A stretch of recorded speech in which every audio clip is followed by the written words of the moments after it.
अस्सलाम वालेकुम। दुनिया का ऐसा मुल्क जो इस वक्त इसराइल को सबसे ज्यादा खटक रहा है, क्योंकि ये मुल्क एटमी ताकत बनने के करीब पहुंच चुका है। जी हाँ, आज हम बात करने जा रहे हैं ईरान की।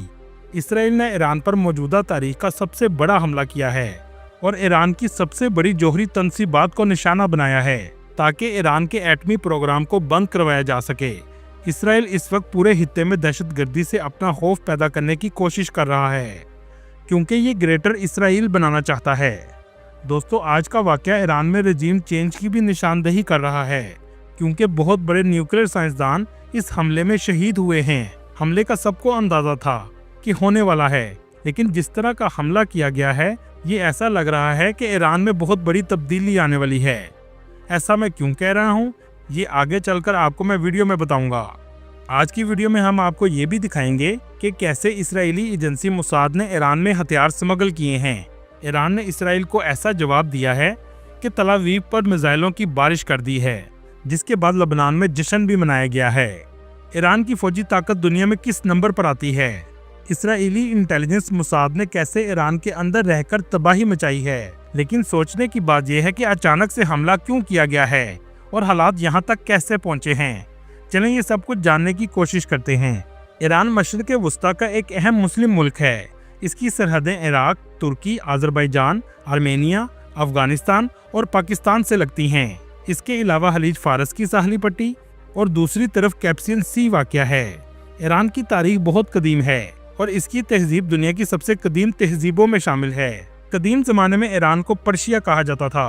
दुनिया की बड़ी सल्तनतों ने यहाँ राज किया है, जिनमें हामशी, ससानवी और सफवी सल्तनत शामिल है। 1979 में इस्लामी इनकलाब के बाद मुल्क में हुकूमत का निज़ाम बदल दिया गया।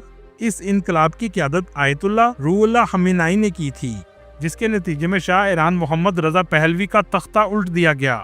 शाह ईरान मोहम्मद रज़ा पहलवी अमेरिका का कठपुतली हुक्मरान था। 1953 में मोहम्मद रज़ा पहलवी ईरान का बादशाह बन गया और कुछ रिपोर्ट से पता चलता है कि इसे ईरान का बादशाह बनाने में CIA ने अहम किरदार अदा किया था, ताकि ईरान को अपनी मर्जी से चलाया जा सके। लेकिन 1979 के इनकलाब के बाद ईरान में तब्दीली बहुत तेजी से आई। 1979 में सबसे अहम वाक़या अमेरिकी एम्बेसी का है, जिसमें ईरानी तलबा ने 4 नवंबर 1979 को 52 अमेरिकी एम्बेसी के नेशनल को पकड़ लिया और 444 दिन तक अपने पास रखा। 20 जनवरी 1981 में इन्हें छोड़ा गया और यहाँ से ईरान और अमेरिकी दुश्मनी का आगाज हुआ, जिसके बाद अमेरिका ने ईरान पर माशी पाबंदियां लगा दी, क्योंकि अमेरिका की कठपुतली हुकूमत इस मुल्क से खत्म हो चुकी थी। अमेरिका के इस मुल्क में असर और रसूख का मकसद पेट्रोल हासिल करना था। दोस्तों, यहाँ आपको एक अहम बात बताता चलूँ, ईरान के न्यूक्लियर प्रोग्राम का आगाज 1957 में शाह मोहम्मद रज़ा पहलवी के दौर में हो गया था। इस प्रोग्राम का नाम एटम फॉर पीस रखा गया था। यहाँ तक कि इस प्रोग्राम को शुरू करवाने में अमेरिका ने मदद की थी और एक न्यूक्लियर कॉर्पोरेशन एग्रीमेंट साइन किया गया था। लेकिन आयतुल्लाह का मानना था कि हम अमेरिका की गुलामी की तरफ जा रहे हैं, जिसके बाद 1979 में इनकलाब आ गया। आज ईरान की कुल आबादी 9 करोड़ 24 लाख के करीब है, जो आबादी के लिहाज से दुनिया के 17वें नंबर पर आता है। ईरान का कुल रकबा 16,48,000 मुरबा किलोमीटर है, जो रकबे के लिहाज से दुनिया के 17वें नंबर पर आता है। इस मुल्क में 90 से 95% शिया मुस्लिम, 5 से 10% सुन्नी मुस्लिम आबाद हैं। इसके अलावा 3,000 के करीब मसीही और 10,000 के करीब यहूदी आबाद हैं, और ये दुनिया का सबसे ज्यादा शिया मुस्लिम आबादी वाला मुल्क है। मुल्क के मौजूदा supreme leader Ayatollah Syed Ali Khamenei हैं। मुल्क के मौजूदा सदर मसूद पज़ेश्किन हैं। मुल्क का दारुल हुकूमत तेहरान है, जो मुल्क का सियासी और इक्तसादी मरकज है। 2025 की रिपोर्ट के मुताबिक ईरान की GDP 341 बिलियन डॉलर है और यहाँ के लोगों की सालाना आमदनी $3,900 है। ईरान को कई सालों से माशी पाबंदियों का सामना है। खास तौर पर यह पाबंदियां 1979 से लगाई गई थीं, जो वक्त के साथ साथ मजीद सख्त होती गईं और बहुत से दफाई मामलात में ईरान दुनिया की टेक्नोलॉजी से पीछे रह गया। और शायद यही वजह है कि आज ईरान पर होने वाले इसराइली हमले को ईरान नहीं रोक सका। कुछ रिपोर्ट से पता चलता है कि ईरान एटम बम बनाने के बहुत करीब पहुंच चुका था। हमले से एक दिन पहले IAEA की रिपोर्ट के मुताबिक कि ईरान न्यूक्लियर पावर प्लांट के इंटरनेशनल प्रोसेस को फॉलो नहीं कर रहा। इस इदारे का दावा था कि ईरान के पास यूरेनियम का इतना स्टॉक मौजूद है कि वो 9 किस्म के एटम बम बना सकता है, और ये बात साबित करती है कि ईरान एटम बम बनाने के बहुत करीब पहुंच चुका था। इसराइल के हमले से कुछ दिन पहले तक अमेरिका ने कुवैत, इराक और ओमान से अपने सफारती अमले को वापस अमेरिका बुला लिया था, जो इस बात को जाहिर करता है कि अमेरिका इस हमले के बारे में पहले से जानता था। अमेरिका ने ईरान को दोबारा धमकी भी लगाई है कि अगर ईरान मुज़ाकरात के लिए नहीं आता तो इसराइल दोबारा हमला करेगा, जो इससे भी ज़्यादा शिद्दत वाला होगा। दोस्तों, इस सारे मामले में सबसे अहम बात यह है कि इसराइल ने एक दावा किया है। मुसाद इंटेलिजेंस एजेंसी है, इसने ईरान के अंदर से ऑपरेशन शुरू किया जिसका नाम राइजिंग लाइन ऑपरेशन रखा गया। मुसाद ने तेहरान के करीब ही अपनी ड्रोन बेस बनाई थी जहां से ड्रोन हमले हुए। इसके अलावा 200 से ज़्यादा फाइटर जेट भी इस्तेमाल किए गए थे। ये तमाम अटैक तेहरान, तबरेज़ और अस्फहान के करीब किए गए हैं। यहाँ तक कि ईरान की न्यूक्लियर प्लांट को भी डैमेज किया गया है। हैरानगी की बात यह है कि तेहरान के करीब कैसे मुसाद ने ड्रोन अड्डा बना लिया। इस अटैक में AI का भी इस्तेमाल किया गया है। आपको सुनकर हैरानी होगी, डॉक्टर मेहदी न्यूक्लियर साइंटिस्ट हैं। वो तेहरान में जिस अपार्टमेंट में रहते थे, आसपास के लोग भी नहीं जानते थे कि वो यहाँ रहते हैं। लेकिन जिस तरीके से अटैक किया गया है वो हैरानकुन बात है, क्योंकि वो 6th फ्लोर में रहते थे और सिर्फ 6th फ्लोर के उनके कमरे को मिसाइल लगा है, जबकि 5th फ्लोर और 7th फ्लोर को डैमेज नहीं किया गया। इसराइल के मुताबिक 10 न्यूक्लियर साइंटिस्ट को शहीद किया गया है। इसराइल ने ईरान को धमकी लगाई है कि ये सिलसिला जारी रहेगा।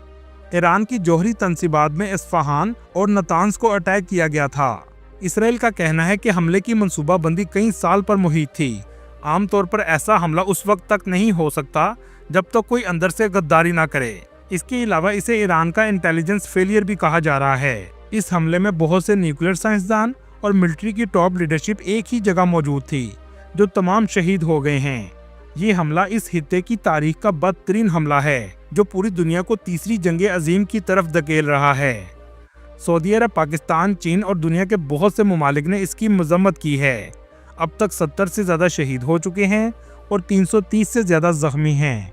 ईरान का पाकिस्तान से रिश्ता मजहबी लिहाज से भी बहुत अहम है। सारा साल हज़ारों ज़ायरीन ईरान जाते हैं, क्योंकि बहुत से औलिया कराम की कब्र मुबारक और मुक़द्दस मकामात ईरान में मौजूद हैं। जैसा कि मशहद शहर में इमाम रज़ा रहमतुल्लाह अलैह का मज़ार मौजूद है, जो 8वें इमाम हैं। यहूदियों की ज़्यादातर आबादी अस्फहान, हमदान और तेहरान के करीब रहती है, जो कई सालों से यहाँ आबाद है। इसके अलावा 40 से 50 हज़ार के करीब पाकिस्तानी भी काम के गर्ज से ईरान में रहते हैं। अगर बात करें ईरान की मिलिट्री की, तो ग्लोबल फायर पावर इंडेक्स की रैंकिंग के मुताबिक ईरान की मिलिट्री 14वें नंबर पर आती है, जिनमें 5,80,000 के करीब फौजी हैं, 300 के करीब फाइटर जेट, 100 हेलीकॉप्टर और 100 के करीब बहरी जहाज मौजूद हैं। और इसके अलावा 2000 से ज़्यादा बैलिस्टिक मिसाइल और 1000 ड्रोन ईरान की मिलिट्री में शामिल हैं। एटमी ताकत की बात की जाए तो कुछ रिपोर्ट के मुताबिक 90% तक एटम बम का काम मुकम्मल कर लिया गया था, लेकिन इस हमले के बाद कितना नुकसान हुआ है ये कोई नहीं जानता। अगर हम ईरान की अंदरूनी मामलात पर बात करें तो एनर्जी क्राइसिस, इंटरनेट क्राइसिस और इसके अलावा ईरान की करेंसी बहुत कमज़ोर हो चुकी है। $1 के बदले 42,100 ईरानी रियाल मिलते हैं। और इन सब चीज़ों की वजह से ईरान की अपोजिशन लीडर नुमाया हो रही है, जो आयतुल्ला के खिलाफ सोच रखते हैं। और मुसाद ने पूरे मुल्क में बहुत से लोगों को खरीदा है, क्योंकि मुल्क माशी तौर पर कमज़ोर है और लोगों को खरीदना आसान हो जाता है। गद्दारी के बगैर ये हमला मुमकिन नहीं हो सकता था। और बहुत से लोगों का कहना है कि ईरान में रजीम चेंज होने जा रही है, लेकिन आगे क्या होगा ये अल्लाह ही बेहतर जानता है। ईरान ने कहा है कि जंग इसराइल ने शुरू की है और ख़त्म हम करेंगे। और ईरान ने भी मिसाइल दागने का सिलसिला शुरू कर दिया है और तल अवीव में सैकड़ों मिसाइल भी दागे गए हैं। ईरान के हमले के बाद इसराइल के दारुल हुकूमत तल अवीव में हर तरफ खौफ व हरास फैल चुका है। बहुत से मिसाइल ने तल अवीव की इमारतों को नुकसान पहुंचाया है, जिसमें दफ्तर हारजा की बिल्डिंग भी शामिल है। रात गए पूरे शहर में सायरन बजाए गए थे और लोगों को बंकर में जाने का कहा जा रहा था। काफ़ी लोग मारे गए हैं और सैकड़ों जख्मी भी हुए हैं। ईरान का इसराइल को जवाब देना जुर्रत की इलामत है। ईरान ने रात गए 150 से ज़्यादा बैलिस्टिक मिसाइल से हमला किया। इस ऑपरेशन का नाम सादिक 3 रखा गया है। कुछ रिपोर्ट के मुताबिक इसराइल के 2 जहाज भी मारे गए हैं, लेकिन ये रिपोर्ट अभी तक गैर मुसद्दका है। जब ईरान ने इसराइल पर हमला किया तो फ़लस्तीन और लबनान में लोग सड़कों पर निकल आए और अल्लाह अकबर की सदाएं बुलंद करने लगे और खुशी का इजहार भी किया जा रहा था, क्योंकि ईरान का इसराइल पर हमला लबनान और गजा पर होने वाले मजालम पर मरहम का बाइस है। अल्लाह ताला ईरान में मौजूद मुसलमानों की मदद फरमाए, आमीन। दोस्तों, ये थी आज की हमारी इन्फॉर्मेटिव और दिलचस्प वीडियो। आपको वीडियो कैसी लगी कमेंट में ज़रूर बताइएगा, और नया मेरे दोस्तों से गुजारिश है हमारे चैनल को सब्सक्राइब और लाइक ज़रूर कीजिएगा। अगली वीडियो तक अल्लाह हाफिज़।